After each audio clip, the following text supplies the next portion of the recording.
Ya rasanya lumrah kalau Mm-mm. misalkan saat kita menjalin hubungan ya kan ada proses-proses yang harus dilalui ya. Mm. Perkenalan, penjajakan gitu Mm. ya. Terus mengenal keluarga, mengenal orang-orang yang lebih entah sahabat gitu, saudara keluarga besar gitu ya.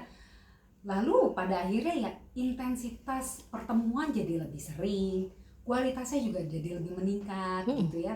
Tapi yang diharapkan tidak hanya sekedar yang sifatnya pertemuan tapi tidak bermakna, tapi hendaknya sih sebaiknya diisi dengan bahasan-bahasan atau diskusi-diskusi yang lebih sifatnya mengenal satu sama lain terkait visi misi untuk masa depan gitu ya.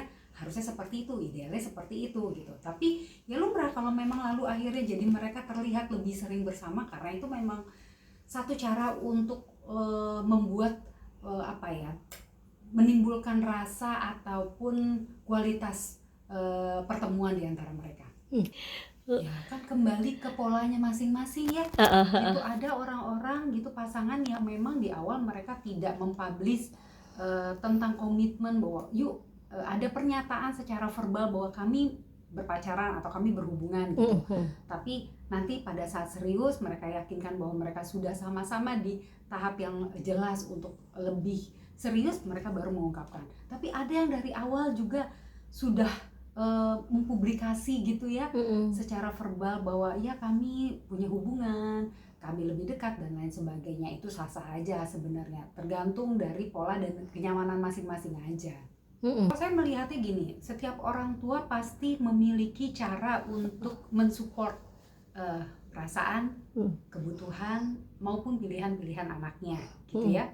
Nah, biasanya ada proses, mungkin semakin erat relasi di antara orang tua dan anak ini biasanya ada proses diskusi nih, proses komunikasi gitu. Seperti contoh misalkan, "Mah dukung aku dong," atau "Mah aku inginnya mama mempublikasi deh," atau menampilkan dukungan secara jelas supaya hubungan kami bisa lebih yakin seperti itu. Ini kan pasti ada proses diskusi sebelumnya. Tapi kalaupun nanti apakah itu menandakan ini memang sebagai restu untuk jenjang yang lebih serius, saya pikir prosesnya masih akan lebih panjang lagi gitu ya, karena di sana untuk mencapai ke sana itu kan pasti ada pembicaraan, kesepakatan yang perlu diketahui oleh dua keluarga besar gitu ya. Apakah mereka pada akhirnya punya visi misi yang sama, punya perbedaan-perbedaan yang sudah bisa ditoleransi gitu ya, yang memungkinkan keduanya lalu bisa untuk lanjut ke jenjang pernikahan. Soal selera ya, soal gaya komunikasi dari masing-masing keluarga aja. Ada yang memang senang mempublikasi, ada yang memang mereka menyimpan untuk konsumsi pribadi.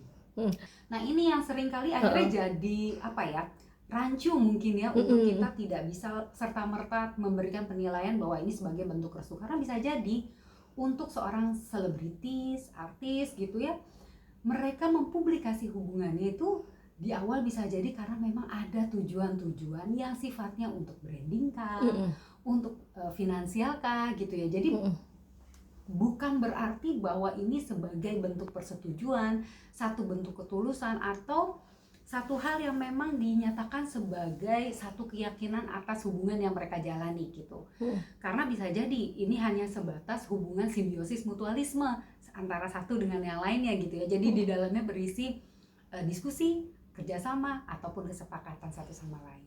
Itu ya, saat seseorang memang menyukai atau melihat sesuatu lalu terbawa emosi dengan apa yang tampil di media sosial, maka pada akhirnya mereka jadi sulit untuk berpikir secara jernih. Tidak lagi bisa membedakan mana yang real, mana yang nyata, mana yang betul-betul memang hanya sebatas ini tujuan-tujuan tertentu. Kan mereka tidak paham ya, orang luar itu nggak paham tujuan si seseorang ini mempublikasikan sesuatu di media sosial, kan tidak diketahui secara pasti gitu ya. Nah, seringkali orang pada akhirnya memberikan penilaian berdasarkan perspektifnya masing-masing gitu. Perspektifnya bergantung pada pengalaman, pengetahuan, kondisi emosi seseorang pada saat itu. Nah, ini yang pada akhirnya membuat reaksinya sangat beragam. Dari yang baik mungkin bisa jadi ada yang buruk gitu. Tapi ya kembali lagi, ada baiknya pada saat kita memberikan atau bereaksi terhadap sesuatu yang tampil di media sosial, hati-hati, pastikan itu tidak membahayakan baik untuk dirinya sendiri ataupun orang yang dikomentari. Tapi berarti bisa dipastikan. Betul, karena ya untuk sampai di tahap restu itu kan harus ada pembicaraan yang lebih dalam ya. Perkenalan antara dua keluarga besar gitu ya. Apakah juga harus memastikan bahwa si anak dua ini gitu, anak dan kekasihnya ini, mereka berdua sudah memiliki kemampuan untuk bisa meregulasi setiap masalah yang muncul dalam hubungan mereka, sudah memiliki visi misi yang serupa gitu, sudah memiliki kemantapan hati memang untuk serius dan komitmen menjalani hubungan pernikahan. Oke.